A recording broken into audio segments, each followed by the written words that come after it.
அஸ்ஸலாமு அலைக்கும் வரஹ்மத்துல்லாஹி வபரகாத்துஹு. என்னோட கேள்வி என்னன்னா, கோயட் படிக்கலாமா?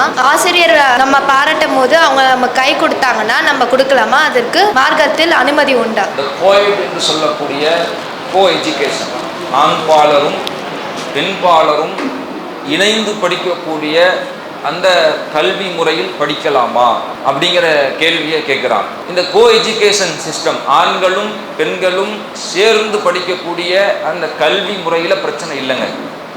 மார்க் அடிப்படையில் ஆண்களும் பெண்களும் சேர்ந்து படிக்கலாமான்னா படிக்கலாம், அதில் எந்த விதமான தடையும் கிடையாது. ஆனால் அதற்கு சில வரம்புகள் இருக்கு. அந்த வரம்புகளை பேணி ஒரு கோ எஜுகேஷன் சிஸ்டம் இருக்குன்னா தாராளமாக என்ன செய்யலாம், படிக்கலாம். இப்போ நம்ம பயான் கேட்குறோம், இங்கேயும் ஆண்கள் பெண்கள் இருக்க தானே செய்கிறாங்க. இது ஒரு வகையில் கோ எஜுகேஷன் தானே. விளக்கங்கள் தான் கொடுக்குறோம், கல்விகளை தான் பகிர்ந்துக்கிறோம், மார்க்க விஷயங்களை ஷேர் பண்ணிக்கிறோம். இது ஒரு வகையில் கோ எஜுகேஷன் தானே. பள்ளிக்கு தொழுக வர்றோம், அங்கேயும் ஆண்கள் பெண்கள் தானே வர்றோம். பெண்களும் ஆண்கள் என்ன செய்வாங்க, வருவாங்க, தொழுவாங்க, போவாங்க. ரசூலுல்லாஹ்வுடைய காலத்திலையும் பெண்கள் என்ன செஞ்சிருக்கிறாங்க, பள்ளிக்கு வந்திருக்கிறாங்க. ரசூலுல்லாஹ் பெண்கள் ஆண்கள் இருக்கும் சபையில் என்ன செஞ்சிருக்கிறாங்க, உரை நிகழ்த்திருக்கிறாங்க. பெருநாள் திடலை எல்லாம் ஆண்களுக்கும் பெண்களுக்கும் உரை நிகழ்த்திருக்கிறாங்க. ஆண்களும் பெண்கள் தான் ஒன்றா குழும்பி இருக்கிறாங்க. அப்போ ஆண்களும் பெண்களும் ஒன்றாக குழும்புவதிலோ, ஒன்றாக அவங்க ஒரு சபையில் அமர்ந்து கல்வி கற்பதிலோ, ஒரு விளக்கத்தை தேடுவதிலோ மார்க் அடிப்படையில் எந்த விதமான பிழையும் கிடையாது. ஆனால் சில வரம்புகளை இஸ்லாம் சொல்லித் தருகிறது, சில நெறிமுறைகளை இஸ்லாம் வழிகாட்டுகிறது. அந்த வரம்புகளுக்கு உட்பட்டு, அந்த நெறிமுறைகளுக்கு உட்பட்டு இருந்தால் தாராளமாக பிரச்சனை இல்லை. என்ன வரம்பு? அல்லாஹ்வுடைய தூதர் வந்து ஆண்கள் பெண்கள் குழும்புகிற சபையா இருக்கும் பொழுது ரசூலுல்லாஹ் அவங்க தொழுகையா இருக்கட்டும், பயானா இருக்கட்டும், என்ன வழிமுறையை காட்டுறாங்கன்னா, ஆண்கள் முன் பகுதியில் அமருங்க, பெண்கள் பின் பகுதியில் அமருங்க. அப்படி பெண்கள் பின்பகுதியில் அமருங்க என்று சொல்லும் போதும் கூட நடுவில் சிறுவர்களை நிப்பாட்டிக்கிங்க, அப்படி இல்லையா கொஞ்சம் தொலைவை ஏற்படுத்திக்கிங்க என்ற நிலையில் அல்லாஹ்வுடைய தூதரும் வழிகாட்டுறாங்க. இப்போ ஆண்களும் பெண்களும் சேர்ந்து ஒரு சபையில் கலந்துக்கிறதுலையோ கல்வி படிப்பதிலையோ பிரச்சனை இல்லை. ஆனால் முன்னாடி ஆண்கள் இருக்கணும், பின்னாடி பெண்கள் இருக்கணும். கோ எஜுகேஷன் சிஸ்டத்தில் அப்படி ஃபாலோ பண்ணாங்கன்னா பிரச்சனை இல்லை. ஆனால் சில பள்ளிக்கூடங்கள் எப்படி ஃபாலோ செய்யப்படும் தெரியுமா? ஒரு பெண்ணு ஒரு ஆண், ஒரு பெண்ணு ஒரு ஆண் ஜோடி ஜோடியாக உட்கார வைக்கிறாங்க. அல்லது முதல் பெஞ்சில் பெண்ணு, அடுத்த பெஞ்சில் ஆண், அடுத்த பெஞ்சில் பெண்கள், அடுத்த பெஞ்சில் ஆண்கள் என்று சொல்லி இப்படியாக என்ன செய்கிறாங்கன்னா அமர வைக்கிறாங்க. இது மாதிரியான ஒரு முறைகளில் ஒரு எஜுகேஷன் சிஸ்டம் இருக்கும்னா அதில் நம்ம தவிர்த்துக்கிறதா நமக்கு ஆரோக்கியமான விஷயம். சரிங்களா? அப்போ அதே மாதிரி பெண்களும் ஆண்களும் கூடக்கூடிய சபையாக இருந்துச்சுன்னா அதில் ரசூலுல்லாஹ் அவங்க கூடுதலாக என்ன ஒழுங்க சொல்கிறாங்கன்னா, பெண்கள் முதல்ல கலைஞ்சி போகட்டும், பிறகு ஆண்கள் கலைஞ்சி போகங்கிறாங்க. ஆண்களும் பெண்களும் கூடக்கூடிய நிலை இருந்துச்சுன்னா பெண்கள் முதல்ல கலைஞ்சி போகணும், பிறகு ஆண்கள் என்ன செய்யட்டும், கலைஞ்சி போகட்டும் என்று அல்லாஹ்வுடைய தூதர் அவங்க சொல்லக்கூடிய காட்சியை பார்க்கிறோம். அதே மாதிரி பெண்கள் ஆண்கள் சேர்ந்து படிக்கக்கூடிய ஒரு சபையாக இருந்துச்சுன்னா, அல்லது கலந்து கொள்ளக்கூடிய சபையாக இருந்துச்சுன்னா ஹிஜாபை பேணணும். அந்நிய ஆண்களுக்கு மத்தியில் பேண வேண்டிய ஒழுங்குமுறைகள் இருக்குல்ல, அந்த ஒழுங்குமுறைகளை பேணணும். ஒரு ஆணும் பெண்ணும் தனித்திருக்கக்கூடிய நிலை என்ன செஞ்சிடக்கூடாது, இருந்துடக்கூடாது. தனித்திருந்தால் மூன்றாவதாக ஷைத்தான் இருக்கிறான் என்று என்ன செய்கிறாங்க அல்லாஹ்வுடைய தூதரவங்க சொல்லி காட்டுறாங்க. இப்போ இவ்வளவு ஒழுங்குமுறைகளையும் பேணி ஒரு எஜுகேஷன் சிஸ்டம் கோஎட்டில் இருக்குன்னு சொன்னால் அதை நாம் தேர்வு செய்வதில் என்ன இல்லை, பிரச்சனை இல்லை. அப்படியான நிறுவனங்களில் நம்முடைய பிள்ளைகளை படிக்க வைப்பதில் மார்க் அடிப்படையில் தவறு இல்லை. ஆனால் அப்படி ஒரு எஜுகேஷன் இல்லாமல் அதுக்கு மாற்றமாக ஆண்களும் பெண்களும் கலந்துருக்கிற நிலையில் ஒரு ஆண் பெண்ணை முன்னாடி விட்டு ஆண் பின்னாடி இருக்கிற மாதிரியான ஒரு நிலையில் இருக்கும்னு சொன்னால் அது பல வகையில் டேஞ்சர் தான். இன்னைக்கு இல்லைனாலும் நாளைக்கு இல்லைனாலும் என்னைக்காவது ஒரு நாளைக்கு அது பெரிய சீர்கேட்டை தான் நிச்சயம் ஏற்படுத்தும்.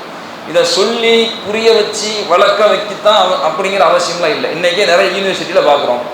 யூனிவர்சிட்டியில் சில காலங்களுக்கு முன்னாடி பேப்பரில் வந்து செய்தி, ஏதோ ஒரு யூனிவர்சிட்டியில் பார்த்தீங்கன்னா புதருக்குள்ள அவ்வளவு மோசமான செயல்கள் நடந்திருக்கு. அவ்வளவு மோசமான செயல்கள் கல்லூரி வளாகத்துக்குள்ள நடக்குது. ஏன் நடக்கிறதுக்கு காரணமாக இருந்தது என்ன? ஆண் பெண் என்ற இருப்பாளரை அதை முறைப்படுத்தாமல் நெறிப்படுத்தாமல் அந்த சிஸ்டத்தை கொண்டு போனதுதான் காரணம். அப்போ இயற்கையாகவே அல்லாஹ் ரப்பல் ஆலமீன் ஏன் இந்த கட்டையில் நமக்கு போடுறான்? ஆரம்பத்திலே சொன்னோம், படைச்சவனுக்கு தான் தெரியும் அந்த படைப்புடைய தன்மை.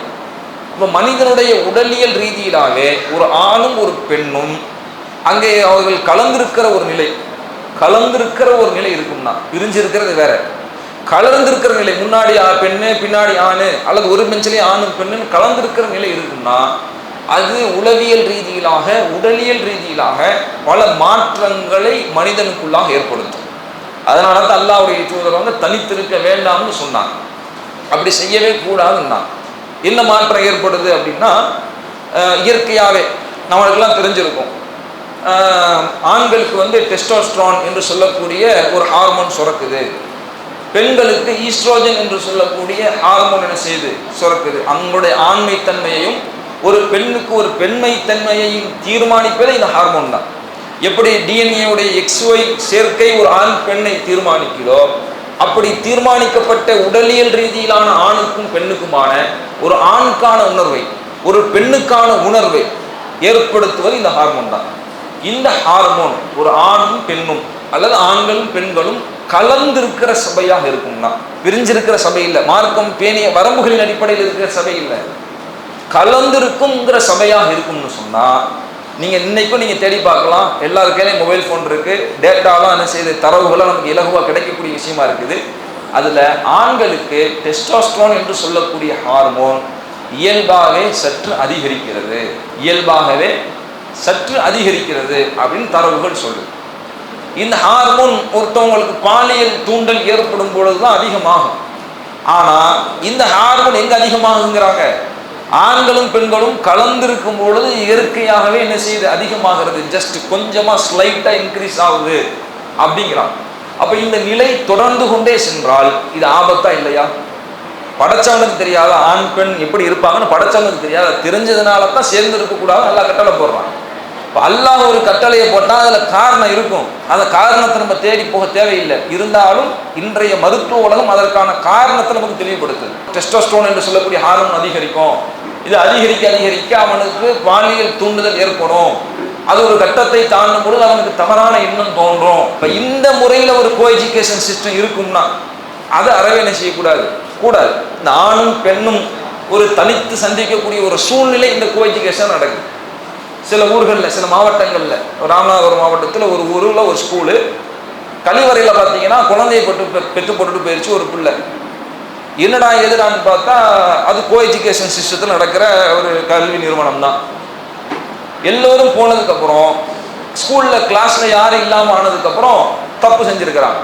அப்போ இப்படியான ஒரு சூழ்நிலை ஏற்படுத்தியது எது? ஒரு ஆணும் பெண்ணும் சேர்ந்திருக்கணுங்கிற நிலை தானே. அப்படி ஒரு நிலை இல்லைன்னா இப்படி ஒரு சம்பவம் நடந்திருக்குமா? அதற்கான வாய்ப்புகள் அவங்களுக்கு பிரகாசமாக இருந்திருக்குமா? இல்லை.